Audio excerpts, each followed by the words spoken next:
지난주에는 세상에 하나, 세상에 하나라는 제목으로 말씀을 나눴죠. 세상에 하나, 세상을 바꿀 수 있는 것 하나, 그 하나를 예수님은 목숨이다 라고 말씀하신 것 같다, 그런 말씀을 드렸죠. 우리 목숨이, 다른 말로는 우리 생명이 세상을 바꿀 수 있다라는 거죠. 그리고 이제 실제로 예수님 목숨이, 예수님의 생명이 이 세상을 바꿔놓아서 우리가 지금 이렇게 있는 겁니다. 목숨은 전부이고 하나도 남김없는 정부, 그것이 목숨이고 핏값입니다. 그런데 그 목숨을 그냥 유지하려고만, 목숨 우리가 그냥 부지하려고만 그렇게 살다 보면 인생이 비참해 보여지는 것처럼 우리 그리스도인들도 그저 유지되는 것이 목표가 아니라 예수님처럼 친구를 위해서 목숨을 버릴 수 있다는, 모든 걸 바칠 수 있다는 그런 마음으로 강한 도전을 하면서 신앙생활을 해나가자, 그런 말씀을 드렸습니다. 네, 오늘은 진짜라는 제목으로 말씀을 나누려고 합니다. 여러분 혹시 주변에 유명한 약국 중에서요, 윤약국이라고 아시나요? 아니면 경기약국이다 들어보셨어요? 네, 당연히 잘 모르시죠. 이 약국들은 제가 살던 서울 용산구 보광동에 있던 약국인데요. 당시 우리 동네 사람들한테는요, 정말로 유명한 약국이었습니다. 그러니까 옛날에는 약국에서도 진료를 하고 약을 조제해서 지어줬잖아요. 지금은 약은 약사에게, 진료는 의사에게, 이렇게 의학 분업이 완전히 자리를 잡았는데, 옛날에는 약국에 가서도 선생님 어디가 아파요, 여기가 아파요 막 그러면 거기서 바로 진료를 하고 약을 지어주고 했죠. 그래서 병원은 정말 많이 아팠을 때나 가는 거지, 지금처럼 감기 걸렸을 때 병원 가는 일은 거의 없었던 것 같아요. 그러니까 이제 그때는 동네마다 유명한 약국들이 아마 여러분도 기억나시는 게 있을 거예요. 그리고 그 유명한 약국이다라는 것은 그 약국이 유명해, 거기 가봐, 그런 거는 약을 잘 지어주는 약국. 그래서 그 약국에서 조제해진 약을 먹었더니 바로 낫더라, 직방이더라, 그런 약국이었죠. 그래서 이제 아까 말씀드린 윤약국이나 경기약국이 저희 동네에선 그런 약국이었는데, 특히 이제 나중에 경기약국이 생겼는데, 거기 경기약국 약사분은 이제 세댁 아주머니셨는데요, 정말 거기서 약을 먹으면 기가 막히게 났던 정말 그런 기억이 있습니다. 근데 이제 의학 분업이 2000년부터 시작이 됐더라고요. 그래서 지금은 이제 약국에서는 병원에서 받은 처방전을 가지고 가야지만 약을 조제할 수 있게 됐잖아요. 이제 그러면서 약국의 지형도가 완전히 바뀌었죠. 그 전까지는 약사가 약을 잘 만들어주면 유명한 약국, 장사가 잘 되는 약국이었는데요. 지금은 어떻습니까? 병원과 붙어있는 약국, 한 건물에 있는 약국이 돈을 잘 버는 약국인 거죠. 그래서 이제 윤약국이나 경기약국 이런 모두가요, 조금 이제 명맥을 유지하다가 다 사라졌어요. 이 약국들이 병원이 있는 빌딩이 아니라 주택가에 있던 약국이었거든요. 그래서 이제 의학분업 20년이 넘게 지난 지금에는요, 제가 이제 우리 동네 옛날에 살던 데 가보니까 그 당시에는 약간 뒤처져 있던 알파 약국이라는 그곳만이 지금 살아남아 있더라고요. 왜냐하면 그 알파 약국은 병원이 있는 빌딩에 있거든요. 그러니까 저도 이제 그때는 몰랐지만 지금 생각해 보니까 당시 약사분들이 엄청 고민하셨을 것 같아요. 병원이 있는 곳으로 옮겨야 할지 아니면 그냥 있어도 될지 말이죠. 병원에 갔다가 어차피 집에 가는 길에 항상 오던 약국, 우리 약국 오겠지 하면서 그냥 그 자리를 지켰던 약국들은 결국 시대의 변화를 이겨내지 못한 겁니다.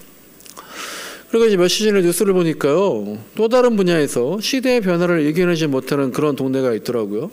여러분들 이제 여자분들도 다 들어보셨을 만한 군부대 중에 이기자 부대라는 데가 있잖아요. 이게 이제 경기도 화천에 육군 27사단으로 있는 데인데요. 저도 이제 이번에 알았는데 이 유명한 이기자 부대가 2018년에 사라졌더라고요. 없어졌대요. 인구가 감소하니까 이제 군인도 줄어요. 또 군부대도 국방 개혁하는 게 군인보다는, 보병보다는 첨단 무기를 배치하면서 국방력을 강화해 나가려고 하니까요. 군인 수를 줄이게 되고, 그러니까 군단이나 사단을 해체하거나 통폐합하고 있다고 합니다. 그러니까 이제 군부대가 없어지니까 여기에서 또 엉뚱하게 날벼락을 맞은 사람들이 있는 거예요. 바로 군부대 앞에서 군인들을 대상으로 장사를 하면서 생계를 유지하던 사람들입니다. 그러니까 시외버스 매표소 운영하던 주민, 택시 운전하던 주민, 계급장이나 군대 모자를 팔고 오바로크 하던 주민, 식당을 운영하던 주민, PC방을 운영하던 주민, 이런 사람들이 예전에 비해서 수입이 절반 이상으로 줄어나가니까 앞으로 우리가 계속 여기 살아야 되는지, 앞으로 뭘 하고 있어야 되는 건지 막막하고 고민하고 있다라는 거예요. 그러니까 아주 옛날에 석탄 수요가 줄어들면서 강원도의 탄광이 다 문을 닫고 그 동네가 없어지는 그런 일들이 시대의 변화가 이제 점점 더 빨라지니까 이제는 가끔 그런 소식을 듣는 게 아니라 너무 자주 이런 소식이 들리고, 또 먼 나라 이야기가 아니라 나와 내 주변에서도 이런 일을 겪는 사람들이 많아지는 거죠. 너무나 뻔한 얘기죠. 세상이 변하고 있다. 시대가 변하고 있다. 동서고금을 막론하고 어디서든 언제든 계속 있다 왔던 말들이고요. 그래서 이제 사람들이 나름대로 고민하면서 미래를 예측하고 대처해 나가려고 합니다. 근데 요새 젊은이들이 고민이 많죠. 어느 과를 가야 되나? 대학을 어딜 가야 되나? 어느 과를 가야 되나? 근데 이런 걸 감안해서인지 요새 의대에 지원자가 몰리고 컴퓨터 공학과에 학생들이 많이 지원하고 그런 현상이 일어난다는데, 이게 또 그들이 졸업하고 군대 갔다 오고 취업 현장에 나갈 때쯤엔 또 어떻게 세상의 지형도가 생태계가 바뀌어 있을지 그건 또 알 수 없겠죠. 제가 이제 자주 말씀을 드렸지만 교회도 마찬가지죠. 교회도 세상 속에서 이제 변화의 흐름을 선도하지는 못할지라도 뒤처지지 않으려고 발버둥 치고 있습니다. 어떻게 하면 시대에 뒤처지지 않는 교회가 될까? 어떻게 하면 계속해서 성장하는 교회가 될까? 어떻게 하면 버티고 버텨서 살아남을까? 이런 고민들을 교회도 하는 거죠. 제가 한 두세 번 말씀드렸던 것 같지만 한 2000년대부터 교회 건물을 교회가 교회답지 않게 짓기 시작했던 거예요.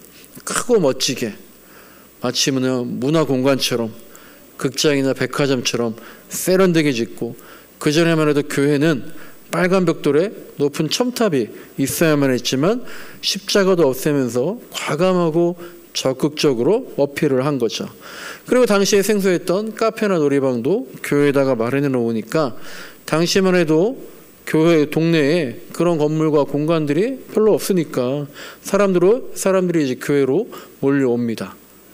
그리고 비슷한 시기에 각종 문화센터 운영해서 사람들의 취미와 여가를 교회에서 할 수 있도록 하고, 이런저런 강연회를 열면서 평소에 보기 힘든 유명 강사들을 초빙해서 사람들이 교회에 와서 듣고 보게 할 수 있었던 거죠.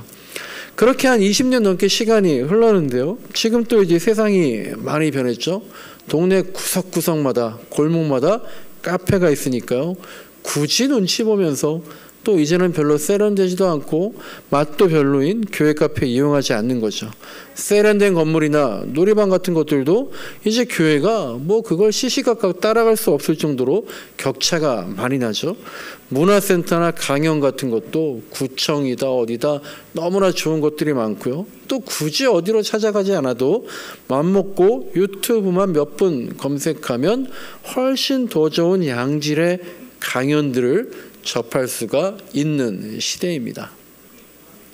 시대가 많이 변했죠.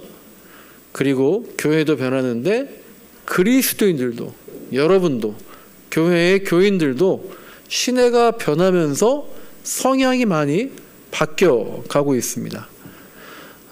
교회가요, 나를 갖다가 지나치게 간섭하는 것을 좋아하지 않고요, 적절한 선을 그어가면서 신앙생활을 하는 분들이 많죠. 그러면서 이제 예수님을 믿지만 교회에 나가지 않는 이제 너무나 흔한 단어가 된 가나안 성도가 있는데, 요새는 또 플로팅 크리스찬이라고 해서요, 교회는 나가지만 교회에 등록하지 않고 이 교회 저 교회를 몇 주마다 몇 달마다 바꿔가면서 다니는 그런 교인들도 늘어나고 있다고 합니다. 그러니까 어떤 간섭을 바라지 않는 그냥 내가 알아서 하겠다는 그런 성향들이 많아지는데, 우리가 이제 그런 걸 잘 체감하지 못하는 거는요, 저도 잘 체감하지 못하는 거는 우리가 이제 연령대가 높아서이지 한 40대 이하 젊은 사람들은 점점 이런 성향이 많아진다라는 거예요. 그래서 신학자나 목회자가 고민입니다. 그렇게 플로팅 크리스찬, 이 교회 저 교회 몇 주마다 몇 달마다 바꿔서 설교만 듣고 온다?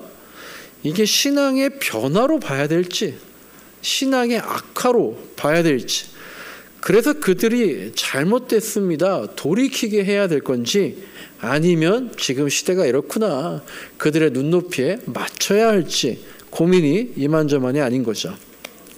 시대가 변하는데 그 와중에 어떤 약국은 문을 닫게 되고요, 오히려 더 크게 성공한 약국이 있고요, 또 군부대가 없어지니까 그 동네 사람들은 어떻게 해야 할지 지금도 고민 중이고 어려워하고 있는 반면에, 또 혹시 모르죠, 군부대가 없어져서 오히려 기회를 잡는 사람도 있을 겁니다. 교회도 지금 그런 시대를 살고 있는데요, 지난주에 우리가 교회 운영위원회를 하면서 여러분이나 저도 많은 생각들이 들었을 거고요, 염려되는 것들도 있었을 겁니다. 근데 이제 끝나고 몇몇 분들이 말씀하신 것처럼 저도 나중에 그런 생각들이 들었어요. 우리가 지난 2년여간 잘한 것 있지 않나요? 잘된 것들도 있지 않습니까? 라는 겁니다. 교인을 잃지 않았다고, 1년 넘게 새 가족이 없다고, 그게 교회가 잘 되느냐 안 되느냐 판단의 기준이 되어야 합니까? 라는 거죠. 재정이 얼마가 남아있는데 마이너스는 아닌데, 그런데 그런 걸 잘 계산해서 앞일을 계획해야 하는 건 맞지만 이것을 우리가 컵에 물이 반밖에 없습니다 라고 봐야 될지, 컵에 물이 반이나 있네요 라고 봐야 할지, 그리고 교회가 공산품이나 재화 이거 생산하는 곳이 아니라 가치와 신념을 생산하는 곳인데, 구원을 외치는 곳인데, 믿음으로 사역하는 것인데, 예산을, 재정을 계산기로만 계획하는 것도 100% 맞는 것은 아니지 않는가. 저도 이제 한 주간 그런 생각들이 들고 있습니다. 그러다 보니까 역시 또다시 드는 생각이 결국은 이거예요. 교회가 뭔가? 교회는 어떠해야 하는가? 교회는 무엇을 해야 되는가? 교회론에 대한 정립이 정말 중요하구나, 이런 생각이 들더라고요. 그래서 이제 교회의 몸이신 예수님 무엇을 하셨나? 예수님 뭘 하셨나? 이런 질문을 다시 하게 되고, 그러다 보니까 또 신학대학원에 입학 시험 준비할 때에 기출문제집에 나와 있던 다음 중 예수님의 3대 사역이 아닌 것은? 이라는 문제가 떠오르고, 그 예수님의 3대 사역이다, 3가지 사역이다라는 것이 바로 오늘 본문 23절에 나와 있는 가르치시고 복음을 전파하시고 고치셨다, 가르치셨다, 복음을 전파하셨다, 그리고 고치셨다, 이것이 예수님이 한 일이다. 그러면 이것이 바로 교회가 할 일이구나, 이것이 진짜 교회구나, 이걸 하는 곳이, 이런 생각을 하게 되었습니다. 그리고 이제 우리 기독교인들도 진짜 기독교인이 되는 것은 이 3가지 사역을, 이 3가지 일에 동행하는 것이 아닐까라는 생각이 들었어요. 가르치는 것, 우리가 어느 정도 하고 있습니다. 여러분 개개인적으로도 가르치고 배우는 것들이 있으실 테고, 우리가 1:1 성경 공부도 하고, 우리 교회로 보자면 바이블 토크도 하고, 1월 1책도 하고, 예배도 그 목적이 배움이나 가르침은 아니지만 설교를 통해서, 또 예배 후에 교제를 통해서 우리가 서로 간에 가르치고 배우고 그런 가르침을 얻기도 하죠. 복음을 전파하는 것, 제가 지난주에 운영위원회를 하다 보니까 좀 약간 놀랐던 게, 다들 정말 말씀 안 하셨지만 자신의 자리에서 복음을 전파하는 일에 꽤 관심을 가지고 노력들을 하고 계시더라고요. 그러니까 우리 교회도 또 뭐 저는 그냥 개인적으로는 좀 일부러 목적을 가지고 적극적으로 전도는 하고 있지 않지만 뭐 생수 전도라든지 바자회라든지 당신의 공간이라든지 유튜브를 통해서 계속해서 여기에 교회가 있습니다. 복음이 여기에 있습니다. 구원이 여기에 있습니다. 전파하고 있습니다. 그런데 이제 생각해 보니까요, 이거예요. 고치는 일. 고치는 일에 우리가 얼마나 관심이 있는가라는 거죠. 예수님이 고치는 일, 오늘 본문에 보면은요, 예수님이 모든 질병과 아픔을 고쳐주셨다. 그렇게 나와 있는데, 사실 이제 질병과 어떤 정신적인 아픔을 오늘의 현대사회에서는 교회의 영역으로 생각하지 않잖아요. 그리고 현대 교인뿐만 아니라 오늘날의 교회도요, 예수님의 고치는 사역의 범위를 갖다가 육신의 질병이나 귀신이 들렸거나 마음이 아프거나 그런 사람들을 고치는 것에만 국한시키지 않고 있어요. 예수님도 고치는 사역을 그리고 사람들의 질병과 아픔을 고친 것뿐만 아니라 예수님의 쭉 활동을 보시면 시대를 고쳐나가는 일, 그 유대인 사회, 이스라엘을 고쳐나가는 일, 사회를 고쳐나가는 일, 그런 분야에서도 싸워나가시면서 고치고 치유하고 바로 잡으려고 하셨던 것을 성경에서 볼 수 있습니다.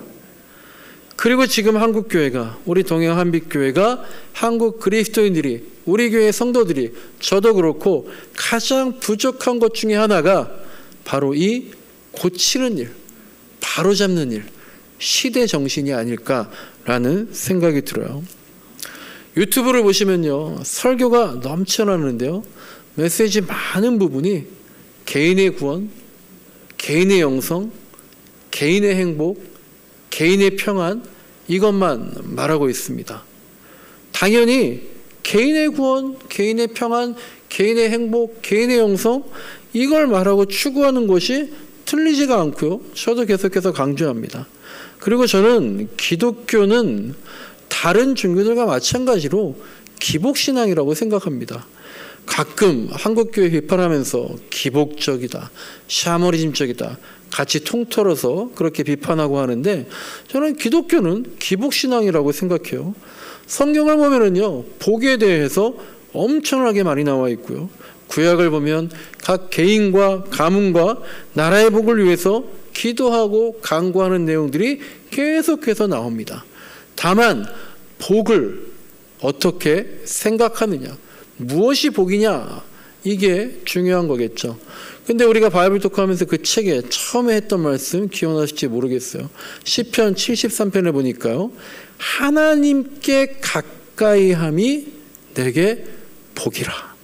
시편 기자가 복을 갖다가 하나님께 가까이 하는 것이 내게 복이다, 그런 말씀이 있었어요. 하나님께 가까이 하는 것, 하나님과 동행하는 것, 그것이 복이라는 거죠.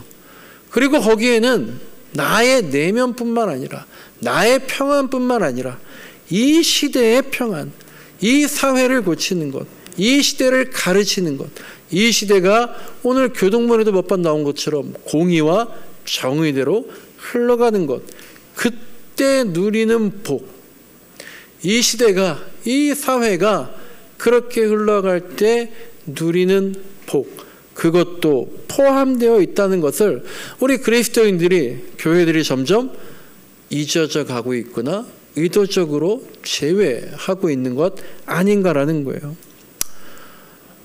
나만 아니면 된다는 거죠.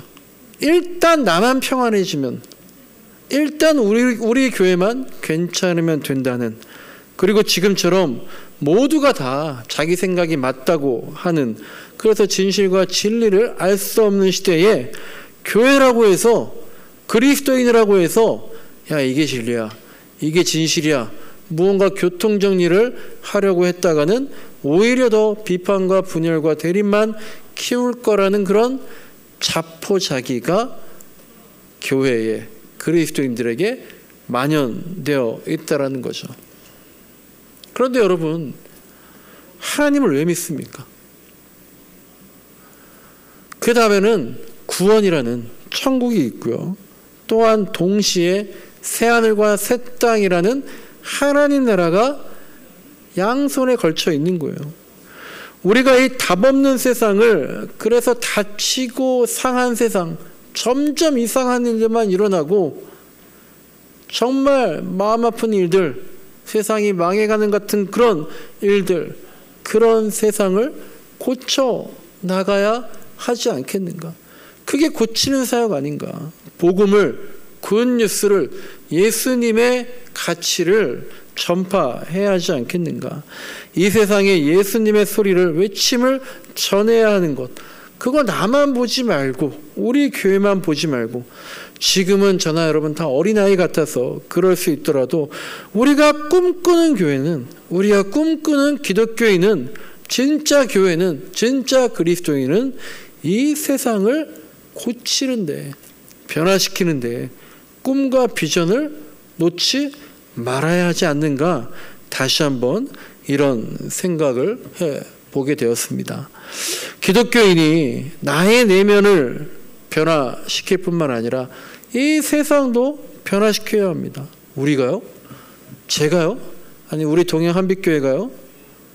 그런 마음으로 포기하고 있다면 우리는 진짜 그리스도인이 아니라, 저는 진짜 목사가 아니라 반쪽짜리 그리스도인이 되는 겁니다. 그리고 그렇게 그냥 가만히 있다가는 우리 교회도, 한국 교회도 사라져버린 주택가의 약국처럼 되는 것이고요. 또 사라져갈 군부대 앞에 여러 사업장들처럼 되고 말 겁니다. 몇 주 전에 이제 이미테이션 게임이라는 영화를 우연히 보게 됐어요. 이게 2차 세계대전이 있는데 연합군이 이제 독일군한테 계속 전장에서 밀려나가니까 야, 도저히 안 되겠다. 이 전쟁에서 승리하려면 독일군의 전략을 알아야겠다. 그러니까 독일군이 보내는 암호를 해독해서 얘네가 지금 어디로 움직이려고 하고 있구나, 어떤 작전이 있구나, 그걸 간파하려고 암호 해독팀을 만들어서 운영을 합니다. 근데 암호 해독 어떻게 해요? 뭐 암호를 이제 전파를 받았으면 그걸 가지고 어떤 뭐가 있나 다 머리 짜내면서 맞추려고 하고 있잖아요. 근데 그 당시에 앨런 튜링이라는 수학자가 있었대요. 실제 인물인데 이 암호는 기계로 해독해야 된다면서, 사람 머리로 해독할 수 있으려면 하루 이틀 가지고 안 된다는 거죠. 기계로 해독해야 한다면서 지금의 컴퓨터의 모체가 된 암호 해독 기계를 앨런 튜링이라는 사람이 만드는 거예요. 나중에 보니까 애플의 이 스티브 잡스가 이 사람한테 많은 영감을 얻었다 그러고, 애플의 사과가 왜 그렇게 되어 있느냐 하면 이 앨런 튜링이 뭐 죄송하지만 나중에 인생을 자살을 하게 되는데 그 사과에 독을 넣고 베어 먹었다 그래서 애플 로고가 그렇게 됐다라는 거예요. 그런데 이 앨런 튜링이라는 사람이 어렸을 적에 왕따를 당할 때에 친구들한테 왕따를 당할 때에 유일하게 자기를 돌봐주던 한 친구한테 들은 말이 있어요. 그런데 그 말이 그 청년의 소년 시절을 지탱해준 말이었던 것 같아요. 그 말은 이겁니다. 아무것도 아니라고 생각했던 사람이 아무도 생각할 수 없는 일을 해내라는 거예요. 그 친구가 왕따 당하고 정말 별 볼 일 없어 보였지만 옆에 있던 그 친구가 말해주는 거예요. 아무것도 아니라고 생각했던 사람이 아무도 생각할 수 없는 일을 해내는 거야 라고 얘기를 해줬다라는 거예요. 저도 아무것도 아닙니다. 대단한 목사가 아니죠. 여러분들도 그렇게 생각할 겁니다. 뭐 제가 뭘 합니까? 저는 대단한 기독교인이 아니에요. 우리 교회도 마찬가지입니다. 아무것도 아닌 교회죠. 그런데 그렇게 아무것도 아니라고 생각했던 사람이 아무도 생각할 수 없는 일을 해낸다는 거예요. 지난번에 말씀드렸던 것처럼 예수님도 갈릴리 촌 사람이었어요. 나사렛에서 무슨 선한 것이 나겠냐고 계속 무시당했습니다. 그런데 예수님은 진짜였죠. 예수님 믿음이 진짜였습니다. 그래서 세상을 바꿔 놓으셨는데 지금 교회가 예수님 바꿔놓으신 세상을 다시 그 시계추를 거꾸로 돌려놓고 있지는 않은지, 그것은 바로 교회가 기복신앙만 한다, 그런 것 때문이 아니라 나만 바라보는, 나만 생각하는, 구원은 영적인 것이야, 그것만 생각하는, 내가 지금 밟고 서 있는 이 땅 위에 다른 사람과 이 시대를 바라보지 않는 그런 가르침, 그런 복음 전파, 거기에만 머물러 있기 때문은 아닌지 우리가 돌아봤으면 좋겠습니다. 진짜가 돼야죠. 짝퉁은 싸구려입니다. 진품이 돼야 됩니다. 진짜가 값어치가 있는 거죠. 짝퉁은요, 어디 하나가 뭔가 이상해요. 늘 뭐 하나가 빠져 있잖아요. 예수님의 세 가지 사역에서 하나가 빠진다면 고치는 일, 바로잡는 일, 나사가 빠진 바퀴처럼 앞으로 굴러가지 못하 버리고 마는 거죠. 여러분도 혹시 남강 이승훈 선생님이라고 아시는지 모르겠는데요. 일제시대에 제가 다녔던 이제 중고등학교 모교인 오산학교를 설립한 분이십니다. 이분이 이제 평민 출신, 상놈 출신이었대요. 그래서 가난하고 어렵게 살았지만 열심히 살면서 어른이 되고 사업 수완이 굉장히 좋았대요. 그래서 큰 부자가 됐답니다. 그러자마자 돈 벌자마자 했던 것이 뭐냐면, 내가 안정을 찾으니까 했던 것이 뭐냐면 양반 신분을 돈 주고 샀다라는 거예요. 그래서 이제 돈뿐만 아니라 명예까지도, 신분까지도 그렇게 거머쥐면서 떵떵거리며 살았는데요. 어느 날 우연히 도산 안창호 선생님의 연설을 듣게 됐다라는 거예요. 그러면서 인생이 180도 바뀌게 됐대요. 안창호 선생님이 이 말을 들었답니다. 나라가 없는데 내 집이 있으면 무엇합니까? 혼을 빼앗겼는데 이 몸이 호의호식하면 무슨 의미가 있습니까? 라는 말을 이 남강 이승훈 선생님이 듣고 그 즉시 바로 돈 주고 샀던 양반의 상징인 상투를 잘라버리고 이 나라의 미래를 위해서 독립운동하는 데에 자기 재산을 많이 갖다가 주고, 또 오산학교를 세워서 나라의 인재를 키워내는 데에 전력을 쏟았다고 합니다. 나만 바라보고 사는 삶이 도산 안창호 선생과 또한 이분이 기독교 신앙 가지고서 그런 것들을 통해서 시대와 세상을 고치려는 삶으로 바뀌게 된 겁니다. 비록 이분이 1930년인가 돌아가셔서 독립을 못 본 채로 돌아가셨지만 아마 그분도 죽을 때에 예수님처럼 이런 말하고 죽으실 만하다라는 생각이 들더라고요. 다 이루었다. 독립은 못 받지만 다 이루었다라고 말할 수 있지 않았을까 생각을 해봅니다. 예수님이 다 이루었다라고 말씀하시고 돌아가셨잖아요. 그런데 한번 생각해 보세요. 사실 그 당시를 보면 다 이룬 게 아니라요, 다 망했다, 다 끝났다, 이렇게 다들 생각했던 거죠. 그러나 이제 수백 년, 수천 년이 지난 지금의 예수님의 다 이루었다, 이 말씀이 틀린 것이 아니었구나 라는 걸 우리는 알고 있는 거죠. 우리도 인생을 그렇게 다 이루었다라고 말할 수 있도록 살았으면 좋겠습니다. 아무것도 아니라고, 아무것도 아닌 삶을 살지 말고, 나 하나 건사하며 살지 말고, 우리 교회 하나 지키려고 아둥바둥하지 말고, 생각지도 못한 누군가가 누구도 생각지 못한 일을 할 수 있는 것처럼 이 시대에서, 역사에서 진짜가 되는, 진짜 그리스도인이 되는 그런 인생을 살기를, 그걸 위해서 존재하는 우리 교회가 되기를 간절히 소망합니다. 말씀을 정리하는데요, 제가 최근에 성당평전이라는 유럽의 성당들을 소개하는 책을 하나 읽고 있는데요, 제가 책을 읽으면요, 그 책을 한 주에 다 읽은 게 아니라 저는 책을 여러 권을 갖다가 조금씩 같이 보는데, 성당평전이라는 책을 보니까요, 제가 그 책을 읽다가 처음 알게 된 사실이 하나 있는데요, 이걸 내가 이제서야 알게 된 게 너무 창피해서 말하기도 그렇지만 이런 게 있더라고요. 성당에 보면, 유럽의 그 성당들을 보면 옛날 기독교 성화들이 많이 있잖아요. 그리고 이제 이탈리아에 이름도 길어요. 산타 마리아 델레 그라치의 성당에 가면 그 성당에 있는 그림 중에 레오나르도 다빈치의 최후의 만찬이 있다라는 거예요. 저는 이 최후의 만찬은요, 하나밖에 없는 줄 알았어요. 그러니까 레오나르도 다빈치만 최후의 만찬을 그린 줄 알았어요. 근데 그 책에서 그 저자가 그 그림 얘기하면서 최후의 만찬이라는 그림이 다빈치만 그린 게 아니더라고요. 예. 여러분 알고 계셨나요? 전 처음 알아가지고 중세의 여러 화가들이 최후의 만찬이라는 이름으로 각자 다른 관점과 해석으로 그림을 그렸던 거예요. 너무나 당연하죠. 저번에 우리가 탕보 하나님 책을 볼 때에 그 돌아온 탕자 볼 때 보면 그림이 많이 있거든요.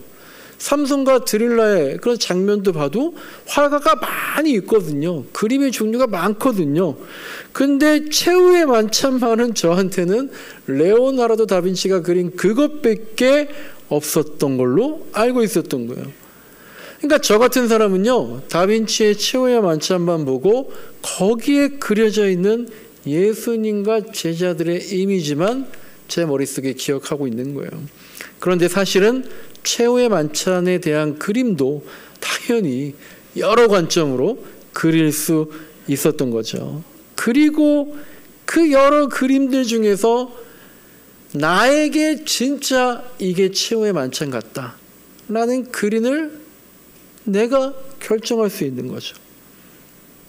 나에게 진짜 예수님은 무엇인지, 진짜 성경은 무엇인지, 진짜 교회는 무엇인지, 진짜 그리스도인은 무엇인지, 지금까지 혹시 저처럼 다빈치의 최후의 만찬만 진짜이고 유일한 그림이다라고 생각했다면, 그렇게 착각했다면, 그렇게만 알았다면 사실은 다른 그림이 더 진짜 당시 예수님과 제자들의 최후의 만찬을 더 잘 표현했을 수도 있는데 내가 모르고 있었던 거죠.